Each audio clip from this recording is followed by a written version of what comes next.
बेटा आज हमारा रिवीजन का और इसके हम लोग ने 3 बड़ी इंपॉर्टेंट चीज़ों के बारे में बात करनी है।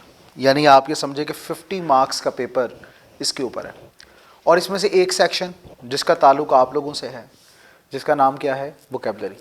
पहले मैं उसके ऊपर बात करूँगा, तकरीबन 5 मिनट मुझे इस पर चाहिए और मैं बाकी टाइम जो है वो दूसरी चीज़ों पर लगाऊँगा।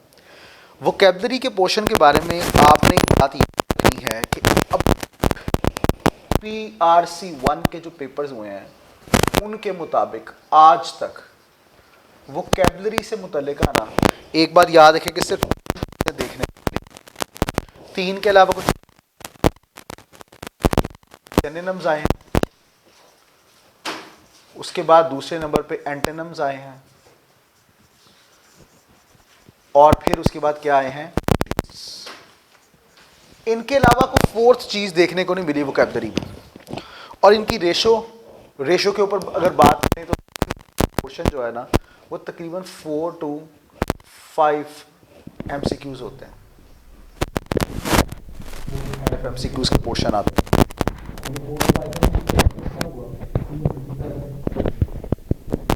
मल्टीप्लाई 2 है, पहली बात तो ये। अगर मैट्रिक्स की बात करते हैं तो इनका प्रोपोर्शन भी ये चेंज होता रहता है इडियम्स और एंटोनिम्स का आपस में। यानी तकरीबन समझ लो कि 2 या 3 ये वाले आ रहे होंगे, ठीक है, और इसी तरह जो है ना वो 2 से 3 ये आ रहे होंगे। इस तरह का सिलसिला चल रहा होता है। यानी समझ लें कि कोई टोटल 10 MCQs आने होते हैं आपको, और 10 MCQs के पोर्शन में 4 से 5 का मेजर पोर्शन यानी तकरीबन 50% पोर्शन वोकैबुलरी का आता है सिनोनिम से। फिर उसके बाद 25% तकरीबन किसमें चल रहा होता है, एंटोनिम्स और इडियम्स। और ये करना सिंपल सी बात ये है कि इसमें आपका एक इंपॉर्टेंट सेक्शन होता है जिसको नाम देते हैं रीडिंग एबिलिटी और अंडरस्टैंडिंग एबिलिटी।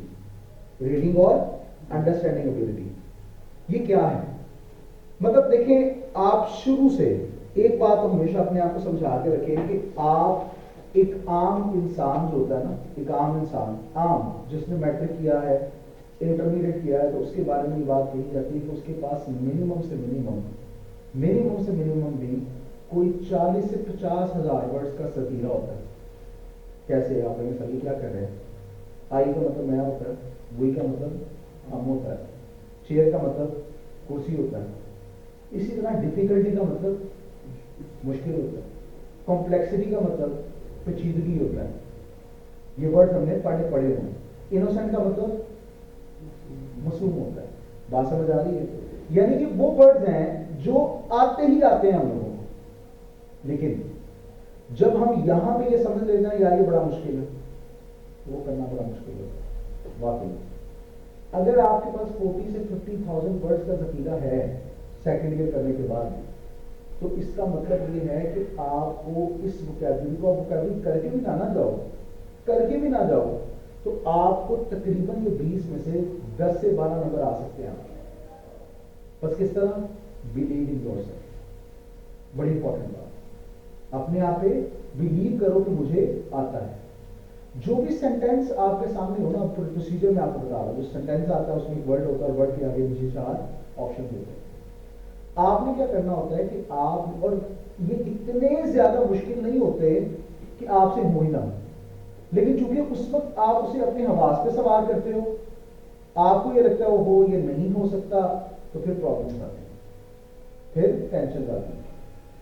पहला तरीकाकार तो आपने ये करना है उस पेपर में जाने से पहले अपने आप पे बिलीव करना और ये कहना है कि जनाब ये जितने भी सिनोनिम्स हैं, एंटोनिम्स हैं और इडियम्स हैं जो आपकी PRC की बुक में मौजूद है, मैंने बस इनको देखना है। मैंने क्या करना है, इनको देखना।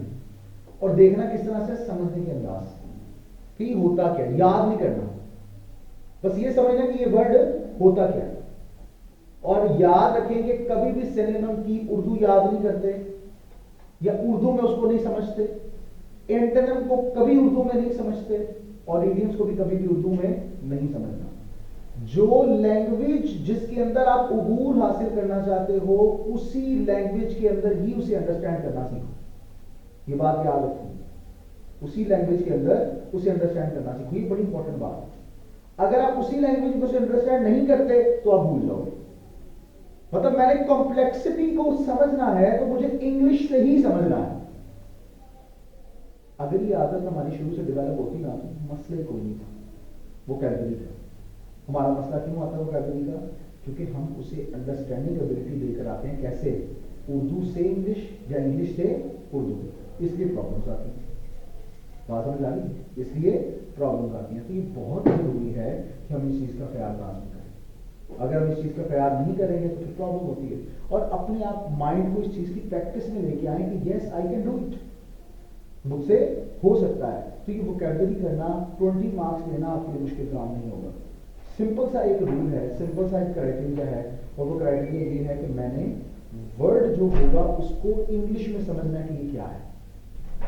आप तकरीबन पहले 50 वर्ड 100 वर्ड्स भी समझेंगे, हो सकता है आपको समझ ही ना आए, याद ना रहे, अगले दिन आप करेंगे फिर कहेंगे मैं तो भूल गया, पता नहीं क्या, जाने दो। आपने फिर भी ये कंटिन्यूटी जारी रखनी है। दिमाग आपका आपको समझाता है यार कि काम पाते हैं, मैं पहले कभी जिंदगी का काम नहीं किया क्यों तुमने कह रहे कि मैं चीज़ें समझा। तो हमारा माइंड जो होता है ना वो चीज़ों को समझने और अंडरस्टैंड करने की एबिलिटी में कभी कभी जो है ना प्रॉब्लम्स का शिकार होता है।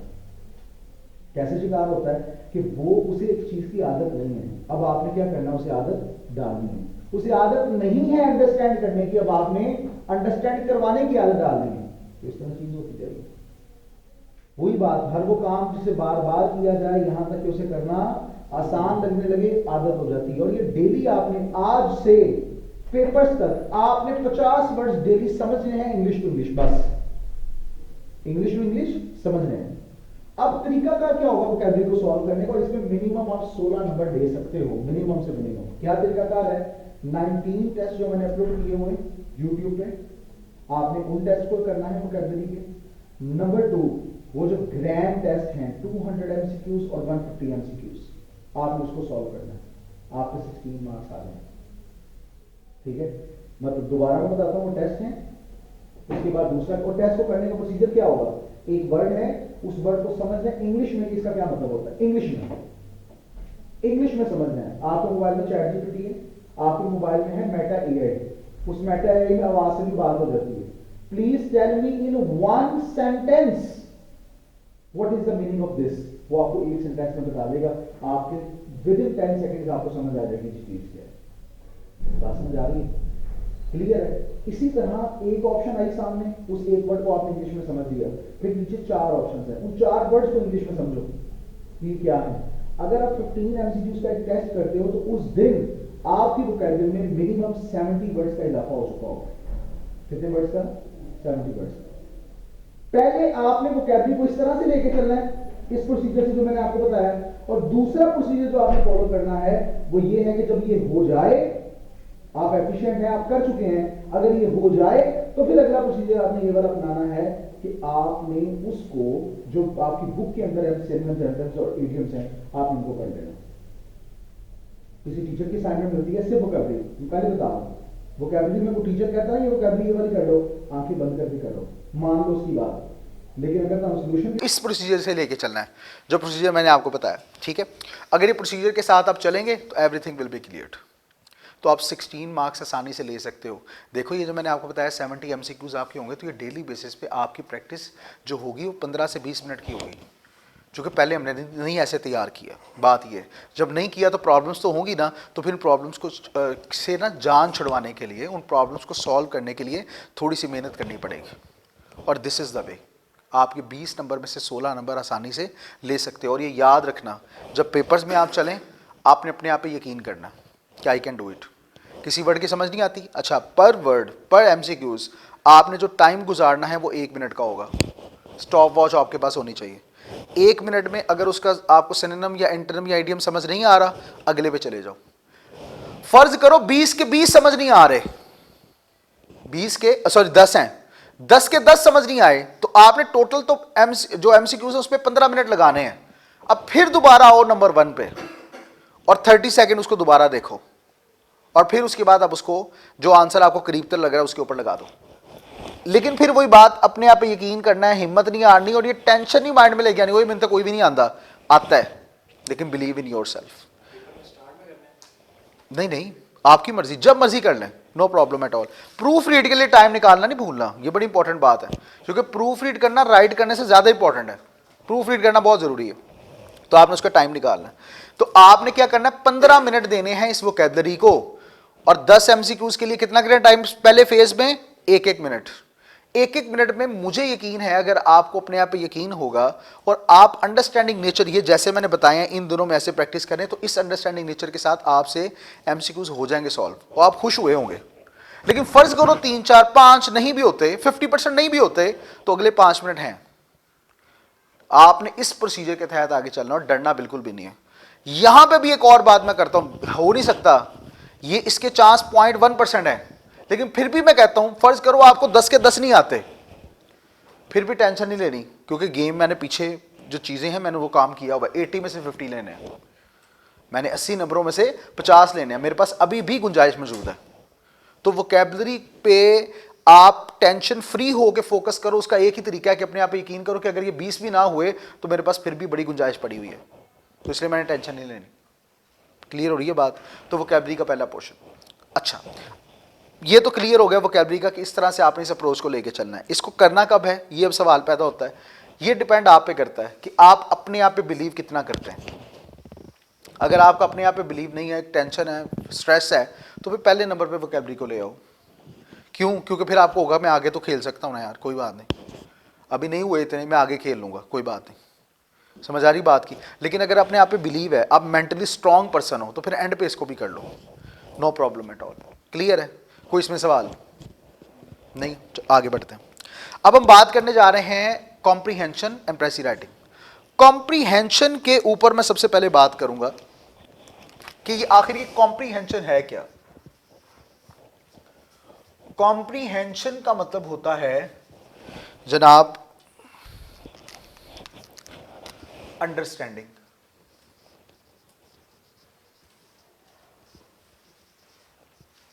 ठीक है, आपने चीज को समझना है। ठीक है, जितना अच्छा आपकी अंडरस्टैंडिंग नेचर होगी ना चीजों की, उतनी अच्छी वोकैबुलरी भी होगी और उतना अच्छा ये सेक्शन भी होगा। होता क्या है कि इसमें दो पार्ट्स होते हैं। ए पार्ट होता है जिसको नाम देते हो आप कॉम्प्रीहेंशन का। एक पैसेज आपको दिया होता है और उससे मुतल्लिका एमसीक्यूज होते हैं। 10 एमसीक्यूज होते हैं तकरीबन। कितने? 10। आपने हर एमसीक्यू का जो होता है ना, एमसीक्यू 2 मार्क्स का होता है, तो 20 मार्क्स का ये पोर्शन है टोटल। करना क्या होता है कि आपने इसके लिए ना दो अप्रोच होती हैं। पहली अप्रोच होती है पूरे पैराग्राफ को पढ़ो। अब ये बड़े ध्यान से समझिएगा। पहली अप्रोच होती है पूरे पैराग्राफ को पढ़ो।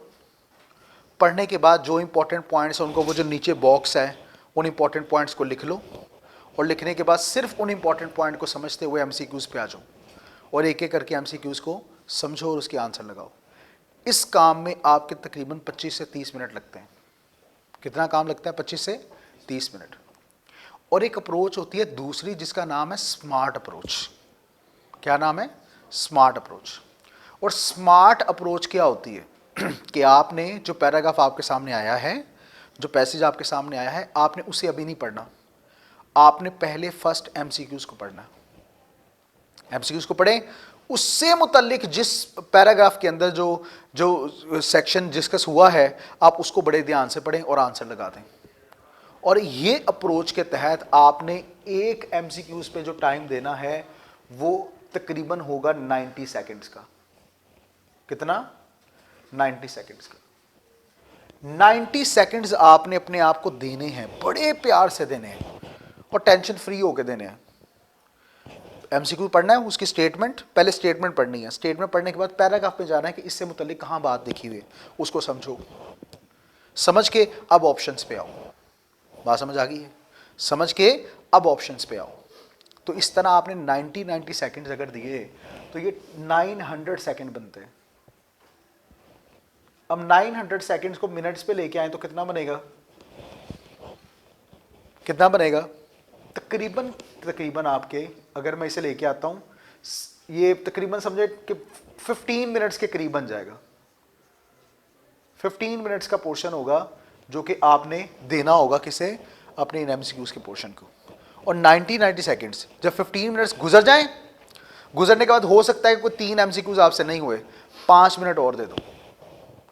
5 मिनट और दे दो, इस तरह उनको, तो आपके एमसीक्यू सॉल्व हो जाए। और इसमें सिर्फ क्या है, इंग्लिश पढ़नी आनी चाहिए, अंडरस्टैंड करनी आनी चाहिए। अंडरस्टैंडिंग अगर सही नहीं होगी तो प्रॉब्लम है, फिर आपके लिए प्रॉब्लम।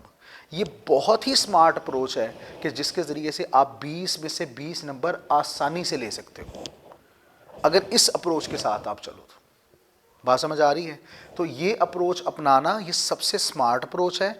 लेकिन इसमें एक और बड़ी इंपॉर्टेंट बात होती है कि समझे कि कोई ऐसा एमसीक्यूज ऐसा आता है कि जिसके अंदर आपको समझ आ ही नहीं रही बिल्कुल भी, तो आपने उस पर टाइम ज़्यादा नहीं स्पेंड करना। बिल्कुल ही समझ नहीं आ रही तो आप टाइम स्पेंड ना करें, जो आपका एलोकेटेड टाइम है वही आप उसे दें। बाद में अगर वो छूट भी जाता है तो छूटने दो, कोई बात नहीं। एंड पे कोई भी एमसीक्यूज लगा दो जो आपको लगता है यार ये मेरे ख्याल से हो सकता है। समझ आ रही है बात की? ये सिर्फ माइंड गेम होती है। जो पेपर होता है ना, ये आपके आसाब को परखने के लिए होता है, आपकी मेंटल कैपेबिलिटी को आपको नरिश करने के लिए होता है। तो जितना अच्छा आप नरिश होगे उतना अच्छा आप चलोगे। बात समझ आ गई? क्लियर है? तो this is how a comprehension should work. तो पैराग्राफ आपके सामने आएगा, उस पैराग्राफ से रिलेटेड मैंने 2 अप्रोच बताई हैं। पहली अप्रोच को मैं कह रहा हूं कि आप उसे ना अपनाइएगा। दूसरी अप्रोच जो स्मार्ट अप्रोच है, उस अप्रोच के तहत आपने चलना है। इसके ऊपर कोई सवाल, कोई क्वेश्चन माइंड में आ रहा हो, ये अप्रोच माइंड में रखनी है। अब आता है अगला पोर्शन जो कि 10 नंबर का है, और उसमें क्या होता है, उसका नाम है जनाब प्रेसी राइटिंग। ये जो प्रेसी राइटिंग का पोर्शन है ना, प्रेसी निकला है वर्ड प्रीसाइज से। प्रीसाइज का मतलब होता है मुख्तसर करना। प्रीसाइज का मतलब क्या होता है? मुख्तसर करना, शॉर्ट करना। आप एक फिल्म देखते हो और फिल्म तो 3 घंटे की होती है, आपका दोस्त आपसे पूछता है कि जनाब उस फिल्म में क्या था, तो आप 3 मिनट में भी बता देते हो। कैसे बता देते हो? क्योंकि पूरी पिक्चर आपके सामने है। और क्या उसके डायलॉग्स के साथ बताते हो, अपने अल्फाज में बताते हो ना? तो यही प्रेसी है। जब आपकी अंडरस्टैंडिंग एबिलिटी, वही अंडरस्टैंडिंग एबिलिटी जो कॉम्प्रीहेंशन में चाहिए, वही अंडरस्टैंडिंग एबिलिटी जो वोकैबुलरी में चाहिए, अगर आपकी अंडरस्टैंडिंग एबिलिटी उस तरह से नरिश है तो जनाब आपके लिए मसला ही कोई नहीं है। फिल्म दसनी आंदी है ना, क्यों? इंटरेस्ट ना वेखने, इंटरेस्ट आता है। पढ़ना क्यों समझ नहीं आता? चूंकि इंटरेस्ट डेवलप नहीं होता। इंटरेस्ट डेवलप आप पढ़ने में नहीं कर पा रहे होते। ये सारी गेम इंटरेस्ट की है। इतनी 3 घंटे की इतनी बड़ी फिल्म आप समझकर उसको 3 मिनट में बता सकते हो, तो जनाब एक छोटा सा पैराग्राफ देख के समझ के आप उसे सिर्फ 100 वर्ड्स में क्यों नहीं बता सकते? यह बात तो बड़ी इंपॉर्टेंट है, बड़ी टेंशन वाली बात है कि क्यों ऐसा काम नहीं किया जा सकता। 3 घंटे की फिल्म 3 मिनट में बताई जा सकती है। एक पैराग्राफ जो मर के 200-300 वर्ड्स का होगा, 400 वर्ड्स का होगा, उसको आपने सिर्फ 100 वर्ड्स में बताना है। और उसका तरीकाकार क्या होगा जरा याद रखें। पैराग्राफ आपके सामने आया, इस पैराग्राफ के नीचे उन्होंने ये सेक्शन लिखा हो जाएगा, इसका टाइटल बताएं। कभी पूछते हैं कभी नहीं, लेकिन ज्यादातर पूछ लेते हैं। नीचे फिर पोर्शन आता है कि अब आप क्या करें, इसकी प्रेसी बनाएं। क्लियर है इतनी बात? आपके सामने जो पैराग्राफ होगा, भी अप्रोच बड़े ध्यान से समझना। जो पैराग्राफ आपके सामने होगा, आपने सबसे पहले उस पैराग्राफ को पढ़ना है, बड़े ध्यान से पढ़ना है। पढ़ने के बाद हर सेंटेंस में, जब एक सेंटेंस खत्म होगा तो आपने उस सेंटेंस को एक पॉइंट की शक्ल में, टीचर लेक्चर डिलीवर करता है तो आप क्या करते हो, पूरे सेंटेंस लिखते हो। क्या करते हो? पॉइंट्स। ये वो स्टूडेंट जिन्होंने फर्स्ट सेकंड ईयर में ये अप्रोच रखी, 9th में ये अप्रोच रखी कि टीचर लेक्चर देता था और वो पॉइंट्स की शक्ल में लिखते थे, उनके लिए ये काम ज्यादा आसान होगा, क्योंकि उनकी तरबियत हुई है, उनकी आदत डेवलप हुई है। तो जिनकी नहीं हुई उनके लिए थोड़ी प्रॉब्लम होगी, उन्हें ट्रेनिंग ज्यादा करनी पड़ेगी। आपके सामने एक पैराग्राफ आया, तो पैराग्राफ सेंटेंसेस पर है, तो पहला सेंटेंस जब आप पढ़ें तो उस सेंटेंस को समझ के एक पॉइंट जो आपने बनाया, वो ये टाइटल वाले सेक्शन में वो पॉइंट लिखते हैं, सिर्फ पॉइंट लिखते हैं। मैंने क्या बोला? सिर्फ पॉइंट लिख दें, पॉइंट की शक्ल में या 3-4 वर्ड्स की शक्ल में लिख दें। दूसरा सेंटेंस पढ़ें तो उसे 3 से 4 वर्ड्स के अंदर लिख दें। तीसरा ऐसे, चौथा, पांचवा, छठा, यानी जितने सेंटेंसेस हैं उनको एक वर्ड में, 2 से 3 वर्ड्स में आपने यहां पे टाइटल वाले पोर्शन में लिख देना है। लिखने के बाद अब आपने इन पॉइंट्स को पढ़ना है, सिर्फ पॉइंट्स को पढ़ना है और अपने आप को कहानी समझानी है एक टीचर की तरह। ये पढ़ने वाला स्टूडेंट था, कौन था? स्टूडेंट। अब नीचे पॉइंट्स पढ़ने वाला कौन है? टीचर है। और ये टीचर अपने स्टूडेंट को, जिसका नाम आप हो, उसे समझा रहा है कि ये क्या है। आंखें बंद करो, हाँ बताओ यार ये क्या है। पॉइंट सामने है ना, तो अब जरा कहानी बनाओ। और उस कहानी को कितनी देर में इलैबोरेट करना है? 100 वर्ड्स में बस, जिसे कहते हैं शॉर्ट स्टोरी। एक कहानी की असूल है, वो याद रखिएगा।